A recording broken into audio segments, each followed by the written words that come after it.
Hello everyone, জানো তো আজকে সকাল থেকে ঝিমঝিমিয়ে বৃষ্টি পড়ছে। চারপাশটা সবুজ হয়ে আছে, দেখো কত পরিষ্কার লাগছে। আর বৃষ্টির সাথে শিব ঠাকুরের একটা অদ্ভুত সম্পর্ক আছে, সেটা তোমরাও জানো, আমিও জানি।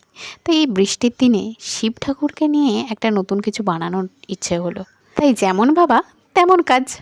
অনেক দিনে কিনে রাখা এই ক্লেগুলো নষ্ট হয়ে যাচ্ছিল। অনেক ক্লে তো প্রায় হচ্ছিলই না, যেভাবে করতে চাইছিলাম, শেপ দিতে চাইছিলাম, সেইভাবে আসছিলই না শেপ। তাই এই ক্লেগুলোকে পুরোপুরি ইউজ করে ফেলার প্ল্যান করে ফেললাম, আর তার জন্য আমি নিয়ে নিলাম আমার ফোনের সাহায্য। এতক্ষণে নিশ্চয়ই তোমরা সবাই বুঝে গেছো যে এইটা কি হয়েছে। আরে হ্যাঁ, ধূপের ধোঁয়া নিচে পড়ে শিব ঠাকুরের মাথায় জল ঢালা হচ্ছে, এই কনসেপ্টটাই বানাতে চেয়েছিলাম। কেমন হয়েছে অবশ্যই জানিও, তবে ধূপটা নেই বলে দেখাতে পারলাম না। যখন ধূপটা আসবে তোমাদের সাথে অবশ্যই ভিডিওটা শেয়ার করবো। আর হর হর মহাদেব বলে সাবস্ক্রাইবটা করে দাও তো তাড়াতাড়ি।